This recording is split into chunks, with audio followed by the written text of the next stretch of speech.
The story is that my mother was a housekeeper, and my dad wanted me to be called Ellen because that was his grandmother's name. That was his mother's name. Mm-hmm. And my mother did not like it, but she wanted to please my father. So she worked for this housekeeper, and her housekeeper had a daughter by the name of Lorraine. So that's why she named me Ellen Lorraine, but she called me Lorraine because of the housekeeper's daughter.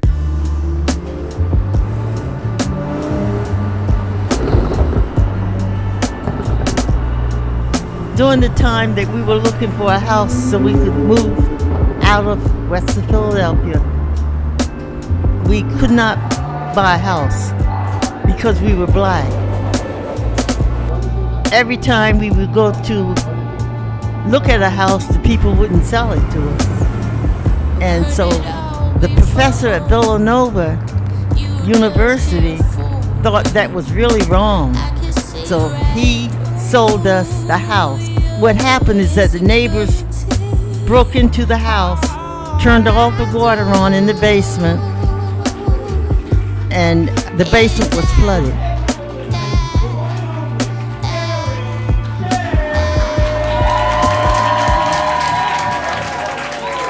God damn it. Thank you guys so much for coming out to this. This is really appreciated. Thank you guys. Thank you.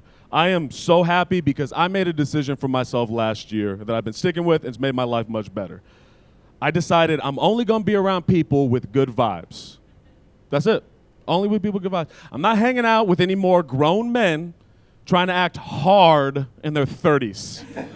Trying to be hard in your 30s.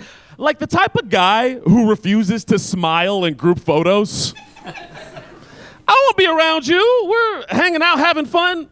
As soon as the camera comes out, you in a gang now, nigga? What? We're at Nana's birthday. Like, why are you bringing this energy? You're eating diet carrot cake. If you take a picture with me, you should look like a Japanese teenage girl. Just like Sailor Moon. That's my shit. So I'm getting good vibes. I'm getting rid of all of my stupid friends. We all have, yep, I'm seeing the head shaking. You can picture their stupid faces and their stupid decisions. I got rid of all my stupid friends. I had this friend, he used to call me gay for using condoms. Meanwhile, this nigga had 7 kids, so he needs to shut the fuck up is what he needs to do. And he would try to justify it in the same dumb ways. I'm trying to keep up with Nick Cannon. Trying to keep up with Nick Cannon. Nick Cannon has money. You work at Boost Mobile, nigga. Sit down. Nick Cannon has that Nickelodeon child endangerment money. He's fine. I've seen the documentaries. Apparently, the more endangered the child, the more money you get. That's how the Illuminati works. I don't know. So yeah, that's why Nick Cannon can afford 7 kids. You know what you can afford at Boost Mobile? Condoms. And I've been working on like boundaries, setting my boundaries. You know, I come to a place where I don't believe in unconditional love. Oh, is that sad? I don't know what that's, I don't. There's conditions for my love and there's conditions for my friendship. Here's a condition. If you've been convicted of a violent felony, we can be friends in the daylight. Where there's witnesses. That's all. Between the hours of 9 a.m. and 6 p.m., we can hang out or whatever. As soon as the sun goes down, you got to text your PO. Get permission to hang out with me. I'm busy. I'm in a place, I don't even think everybody deserves a chance. This is starting to sound real bitter, I think. Wait, round of applause if you think everybody deserves a chance. Yeah, protect yourselves. I like that. No, I like this crowd. This is paranoid. I dig this. And I agree with you. Like, do you know how many gay black men gave Jeffrey Dahmer a chance? This man has 17 chopped up chances in his refrigerator. It's pretty bad. I didn't even know who Jeffrey Dahmer was. I'm from California too. I heard y'all from Cali. Yeah, we're over there having fun. And I had no idea who Jeffrey Dahmer was, and then all my white friends came up to me and they were like, all right, so there's this show on Netflix. It's hilarious. And let me give some context for all of this. So I'm from California. I'm from Riverside. Yeah. Oh, so you know. Y'all don't know. See, people from the Midwest, I know some of you guys are from the Midwest, they think California is just rocket power. Just everywhere is surfing and shit. And where I'm from Riverside. It's like a desert town. It's very conservative, very white. It was not a fun place for me to grow up. And I decided I wanted to move to Chicago because I knew it was segregated, so black people were easy to find. And I was so excited to move to Chicago. Like, I was so excited to find community and find, whatever. I was doing push-ups, listening to Fred Hampton speeches, and wearing berets and practicing my marches. Like, I was so excited. And when I moved to Chicago, I decided I'm gonna trust every black man that I meet. It was a mistake. It's a misstep. Apparently not every black man's Fred Hampton, is what I learned. You can run into an O.J. Simpson every now and again. Talk to the wrong guy, fall down a Jesse Smollett pit. It's pretty bad. It's pretty bad. But I moved out here, and I've been mostly trying to learn about myself and figure out myself and figure out who I am. One of the main things I realized was that I'm an introvert. I'm very introverted. Like, to me, a perfect night is not going to the club. Fuck that. A perfect night is staying home, smoking weed, and drawing anime titties. It's a perfect night. Yeah. Watching Dragon Ball Z for inspiration. I'm getting real good. I'm practicing my contour lines with the areolas. Like, I'm getting very, very good.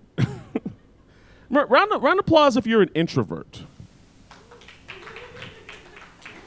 See how sad and quiet that's it? That's how I know you guys are true introverts. Y'all don't want to be here. I don't even want to be here, really. The camera's here, so I have to do this now. But when did you realize you were an introvert?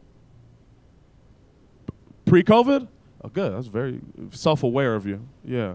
And then you were introvert. When did you realize it? 15. Okay. You walked into a library and you're like, this is perfect. So you guys, it sounds like you guys just had that self-awareness your whole lives. You knew who you were. I'm a late bloomer. I'm a late introvert. I realized I was an introvert during quarantine. Yeah. Pre-quarantine, I thought that I liked people. No. I found that there was going to be a shutdown. I was freaking out. I was like, no, what am I going to do? I love people. And then Tiger King came out. I was like, yo, fuck everybody. I don't need friends or family. I just need you, Joe Exotic. I just need you. I had to it was weird. I had to come out as an introvert. It's weird. It's like when a lesbian puts on her first flannel. You know what I mean? She's like, oh, this makes sense. Okay. All right. Straps on a do-rag. Suddenly she's great at basketball for no reason. I have a theory, actually. I have a theory about the lesbian community. Any lesbians in the audience? All right, good. All right, so... All right, so here's my theory now that we're alone. I think that there's an induction ceremony for new lesbians. And I think they all go out into the woods in the middle of the night, and they wear cloaks, and they got tiki torches, and they walk like that. And then they make a huge line. And at the very end of the line stands Wanda Sykes. And then the new lesbian has to kneel down and shave the side of her head out of respect. And then Wanda knights her with a strap on. Bah! Bah!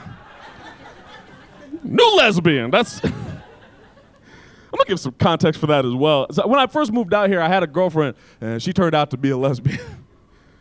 Yeah, my heart was broken. Yeah, it was bad. Anybody ever dated someone that turned out to be gay? Yeah? Oh, yeah? Oh, okay. So you're in the same crew as me, man. I knew. She's wearing thumb rings and watching rugby and shit.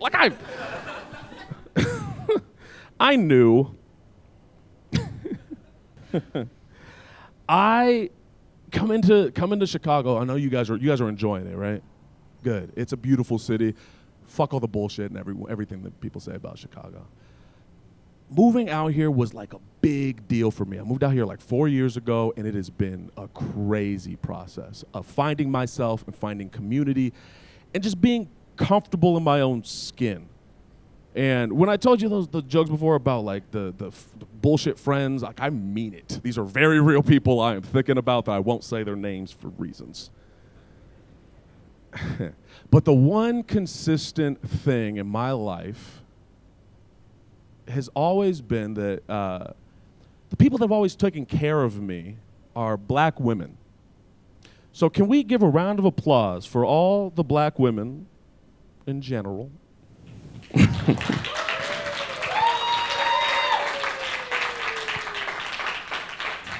There's only one in the audience. Thank you for coming. And yeah, I mean, the people that, like when I think about the people that have been consistent, that have never fucked me over, that have always been there. I think about like my grandma. She took care of me during COVID and let me stay in the garage, which was crazy. I had to survive like that. The woman directing this right now, Rachel Hall, has been so important to me since I moved here. And there's a nurturing thing that comes with black women that I don't know if you guys know personally. There's no feeling like resting your head in the bosoms of a black woman. Oh, it's like getting a hug from God. It's great. I had anxiety. Like I need medically prescribed Tempur-Pedic bosoms. That's what I need in my life. I don't need melatonin. I need melanin. You know what I mean? And I do want to clarify that there's a difference between titties and bosoms. That's an important clarification. It's an important clarification. Like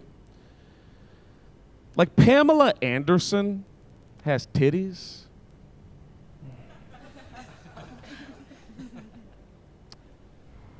But Harriet Tubman, bosoms. You suck on them, you taste struggle and freedom. You know what I mean? I want to see an anime with Harriet. She's breastfeeding a baby in one hand with a katana in the other, taking out slave owners, killing Thomas Jefferson even though the timeline doesn't add up. Played by Viola Davis. That's thank you guys so much. I'm Aaron Chase. Have a good night.